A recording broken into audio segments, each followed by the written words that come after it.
465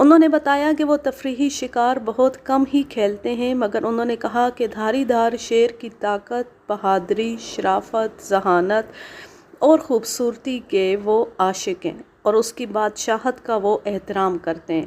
گو کہ انہیں دھاری دار شیر کے مارنے کے چند ہی اتفاق ہوئے اور اس موقع پر وہ چاہتے تھے کہ شیروں کے چند نادر موڈ وہ دیکھ لیتے جو بقول ان کے صرف خوش قسمت شکاریوں کو نصیب ہوتے ہیں۔ ان کا پروگرام تھا کہ پہلے اس شیر کو مار دیا جائے جو باہر سے گھس آیا ہے، پھر مقامی نر شیر کو مار دینا چاہیے تاکہ آدم خوری کا سلسلہ بند ہو اور شیرنی کے ساتھ اس کے بچوں کو بچایا جا سکے۔ رپورٹیں مل چکی تھی کہ کوئی شیر بندے پڈے کو مارتا نہیں ہے، شیرنی تو چھپی رہا کرتی ہے، مگر دونوں نر شیر ایک دوسرے کی تلاش میں سرگرداں رہتے ہیں۔ صبح سویرے سورج نکلنے سے 2 گھنٹے پہلے بہت خاموشی سے ایک ہاتھی پر مسٹر جیک مجھے ساتھ لے کر بیٹھے اور دوسرے 4 ہاتھیوں پر ان کے شکاری چلے۔ دنیا کے مشہور شکاری کی سادگی کی انتہا اس کے اس جملے پر ختم ہوتی ہے کہ اس نے بتایا کہ شکاری کے لوازمات میں بندوق، کارتوس اور پانی ہوتا ہے۔ شکاری وہ ہے جو شروع سے آخر تک اپنے ہی پلان کے بموجب شکار کھیلے، کسی دوسرے کا سہارا توجہ ہٹا لیتا ہے۔ ایسا بھروسہ اکثر مہلک بھی ہو جاتا ہے۔ افریقہ اور جنوبی امریکہ کے ناقابل عبور جنگلوں میں بھی وہ اکیلے یہ شکار کھیلتے رہے ہیں، ورنہ اس کی بھی ضرورت نہیں ہوتی تھی۔ بقول ان کے ہندوستان میں رئیسانہ شکار ہوتا ہے، شکاری صرف گولی چلاتا ہے۔ یہاں کے جنگل کا پہلا دورہ مسٹر جیک کر رہے تھے۔ ان کی عقابی نظریں اور جستجو سے بھرے انداز دور اور قریب، نازک اور باریک چیز کو بھی نوٹ کر کے ذہن میں محفوظ کر چکے تھے، اور وہی عالم ان کے حبشی شکاریوں کا تھا۔ مگر لمحے بھر کے لیے بھی نہ مسٹر جیک نے نہ کسی شکاری نوکر نے رائفل کا گھوڑا اتارا، نہ ہاتھ سے رائفل رکھا۔ میرا عجیب عالم تھا، شکار کی تلاش یا ان کے نشانوں کو کبھی دیکھتا اور زیادہ تر مسٹر جیک کے شکاری انداز اور طور طریقوں کو اتنے غور سے دیکھتا کہ کس طرح بندوق پکڑتے، اٹھاتے اور گھماتے، انگلیاں کہاں رہتی، نظریں کہاں جاتی۔ اس کے ساتھ ساتھ ان کی بروقت ہدایتوں کو ذہن میں بٹھاتا جو واپس لوٹ کر لکھتا رہتا۔ جس طرح پیر و مرشد کے حضور میں ان کا معتقد انہیں دیکھے جاتا ہے، اسی طرح مسٹر جیک کے انداز کو دیکھتے دیکھتے جی نہیں بھرتا تھا۔ میں نے دیکھا کہ مسٹر جیک اور ان کے حبشی شکاری گردن بار بار گھما کر ادھر ادھر دیکھتے، جدھر گردن گھمائی تو آنکھوں کو ان کے حلقے بھر کے اندر گھما کر سب کچھ دیکھ لیا، غیر ضروری طور پر بدن بھی نہ گھماتے۔ یہ ضرور دیکھا کہ جدھر ان کی نظر گئی ان کے ہاتھ رائفل کی نال کو اس طرف نشانے پر پہنچانے کے لیے بے قرار رہتے، سیفٹی پر انگوٹھا اور لبلبی کے پاس باڈی پر انگلی چپکی ہوئی۔ سویرے کا دھندلکا چھٹ چکا تھا، شیر کے پنجوں کے نشان نظر آ رہے تھے۔ ایک حبشی شکاری نے معائنہ کیا، پیمائش کی اور بتایا کہ شیرنی کے گزرنے کے بعد اسی جگہ سے ایک نر شیر گزرا تھا۔ حساب لگا کر بتایا کہ شیر کا سائز 9 فٹ 11 انچ ہوگا، ادھیڑ عمر ہے، بایاں اگلا پنجہ ایسا لچکا رکھتا ہے جیسے اس میں ہلکی چوٹ یا لچک ہو۔ شیرنی اوسط قد کی 9 عمر ہوگی۔ یہ سب باتیں ذہن میں محفوظ کر لی گئیں۔ کافی آگے بڑھ کر ایک نالے کی اتار میں مسٹر جیک کا ہاتھی بڑی احتیاط سے بدن کو سادے اترا ہی تھا کہ شیر بھیانک آواز میں ہررایا۔ ہاتھیوں کے قدم زمین میں گڑ گئے۔ میری نظر اس آواز کی سمت ابھی پہنچی بھی نہیں تھی کہ نظر کے سامنے سے مسٹر جیک کے رائفل کی نال عین اسی جگہ پر تن گئی جہاں سے آواز آئی تھی۔ شیر بہت گھنی جھاڑیوں میں تھا اور فوراً اندر ہی اندر ہٹ چکا تھا۔ میں نے غور کیا کہ نہ تو رائفل کا کندھا ان کی شانے پر ٹکا تھا اور نہ ان کا گال کندھے پر دباؤ دینے کے لیے رکھا تھا۔ ان کی جگہ ہم ہوتے یا ہماری طرح کے شکاری ہوتے تو ایسے لمحوں میں فائر کرنے کا ہر انداز پورا ہو چکا ہوتا۔ میں نے سوال پوچھ لیا کہ آپ کے فائر کرنے کا انداز ہم سے الگ کیوں ہے؟ انہوں نے سختی سے ہدایت کی، بندوق کا کندھا شانے پر اور گال کندھے پر، پہلے سے ہرگز ٹیکنا نہیں چاہیے، بلکہ ہاتھوں میں نال کو ایسے سنبھالے رکھنا چاہیے کہ دونوں ہاتھوں کی گرفت رائفل پر ٹھیک اسی جگہ رہے جہاں پر پکڑنے سے نشانہ آپ ہی آپ مل جایا کرتا، اور جب لبلبی دبانا ہو تبھی بندوق کا کندھا شانے کو چھوئے اور گال اپنا سہارا دے۔ دیکھنے والے کو ایسا لگے جیسے ایک ہی حرکت میں یہ سب کچھ ہو گیا، اور اگر پہلے سے بندوق کا کندھا شانے پر ٹیک لیا جائے اور گال کا دباؤ اس پر دینے کے بعد نشانہ ملایا جائے، پھر فائر کے لیے لبلبی دبائی جائے، تو فائر کے دھکے کا جھوٹا احساس زیادہ ہوگا، اور دھکے کے اس احساس سے فلنچنگ کا مرض لاگو ہو جائے گا۔ فلنچنگ کے معنی ہے فائر کے دھکے کے خوف سے فائر کرتے وقت شانے پیچھے ہٹ جانا۔ سوکھی نشانے بازی کے طریقوں سے ہمیشہ دلچسپی رکھنا چاہیے اور خیال رکھنا چاہیے کہ ہر بندوق کے لیے اس کا وزن اور لمبائی کے حساب سے ہاتھوں کی گرفت کرنے کی جگہ بدل جایا کرتی ہے۔ بندوق کو ہاتھ میں لیتی فرضی جگہ پر نشانہ ملا کر بار بار تصدیق کر لینا چاہیے کہ گرفت کی جگہ کہاں پر ہے۔ حبشی شکاریوں نے اب پتہ لگا لیا تھا کہ ہرانے والا شیر نہ تو شیرنی تھی، نہ ہی وہ شیر تھا جو تھوڑا لنگ کرتا تھا یعنی لنگڑاتا تھا، بلکہ تیسرا مقامی شیر ہو سکتا تھا جس کا سائز، وزن اور عمر اس نر شیر کے برابر ہوگی جو باہری شیر تھا۔ اب تینوں شیروں کی تفصیلات اور پنجوں کے نشان تصویر کی طرح زمین پر چھپ گئے تھے۔ ہاتھیوں پر چکر کاٹتے دن بھر گزر گیا۔ سخت محنت اور جفا کشی کی جاگتی مثال سامنے تھی۔ نہ کہیں سستانے کا سوال پیدا ہوا، نہ کھانے پینے کے لیے کہیں ٹھہر جانے کا خیال کسی کو آیا، نہ رئیسانہ ٹھاٹھ تھا کہ دوپہر کا کھانا لے کر گھوڑے پر سوار پڑاؤ سے چھوڑے جاتے، نہ شام کی چائے کے لیے ہرکارے چاروں طرف دوڑ جاتے کہ سرکار عالی جا بھوکے ہوں گے۔ حد یہ تھی کہ ساتھ میں موجود ہلکے ناشتے اور پانی کے لیے حکم یہ تھا کہ چلتے پھرتے میں کھا لیا جائے۔ میں نے مسٹر جیک سے پوچھا کہ آرام کرنے کا کوئی پروگرام آپ کی شکار میں نہیں ہوتا؟ مسکرا کر جواب دیا، آرام بہت ضروری چیز ہے، مگر کام روک کر کوئی معنی نہیں رکھتا۔ جفا کشی کے معنی شکار ہیں۔ اعصابی تھکاوٹ جب بھی محسوس ہو تو ساتھیوں کو بتا کر آنکھیں بند کر لینا چاہیے، اور جب تھکاوٹ دور ہو جائے تو پھر کام میں مشغول رہنا چاہیے، اور اگر جسمانی تھکاوٹ کی نوبت بار بار آ جاتی ہو تو سمجھ لینا چاہیے کہ صحت اور مزاج شکار کے لیے موزوں نہیں ہے۔ بقول مسٹر جیک او کونر کے، وہ خود سال کے 8-10 مہینے روزانہ شکار کے لیے گھوما پھرا کرتے تھے، اور افریقہ کی بدترین گرمی کے علاقوں سے لے کر پہاڑی سردی والے ملکوں میں بھی جسمانی تھکاوٹ انہیں محسوس نہیں ہوتی۔ صرف 10 دن کی مشق سے ہر آدمی دن بھر کی دوڑ دھوپ میں تھک جانے کے احساس پر قابو پا سکتا ہے۔ خاک و خون میں ہنستے رہنا اور بندوق و کارتوس کو اپنا زیور بنائے رہنا، ہر جانور کی عادتوں، مزاج اور رد عمل پر نظر رکھنا، پھر دور اندیشی سے قدم اٹھانا، یہی اصل شکار ہے، یہی شکاری سپورٹس ہے، یہی شکاری زندگی ہے۔ ہمارا قافلہ چلتا جاتا تھا۔ مسٹر جیک دھیمی آواز میں نصیحتیں بھی کرتے جاتے تھے اور بڑی چوکسی سے ہر چیز کا معائنہ بھی کرتے جاتے تھے۔ مجھے حیرت تو اس بات پر تھی کہ اتنا بڑا انٹرنیشنل شکاری اتنا سنجیدہ اور سادہ مزاج تھا کہ مجھ جیسے نادان کو بڑی نرمی سے ہر بات کا جواب دیتا اور نصیحتیں کرتا جاتا تھا۔ اس دورے میں بہت سے جانور، درندے اور چڑیاں سامنے سے گزری، مگر ایک فائر تک نہ کیا گیا۔ پورے جنگل اور تفصیلات کا نقشہ ذہن میں رکھ کر مسٹر جیک پڑاؤ پر واپس پہنچے۔ نہا دھو کر تمام ساتھ جانے والوں کی میٹنگ طلب کی، شکاری اور مہاوت سب سے ان کے انفرادی مشاہدوں کی تفصیلات سنی۔ مسٹر جیک نے خیال ظاہر کیا کہ 2-3 دن کے اندر دونوں شیر مارنے کے لیے مل جائیں گے، اور جس وقت چاہا جائے گا وقت کا اندازہ کر کے اسی خاص حلقے میں اس کو گھیر لیا جائے گا۔ اب اس کا ٹائم ٹیبل ہمارے سامنے آ چکا ہے۔ ڈاک بنگلے پر رات کے 12 بجے تک مسٹر جیک او کونر ایک پروفیسر کی طرح مجھے لیکچر دیا کرتے۔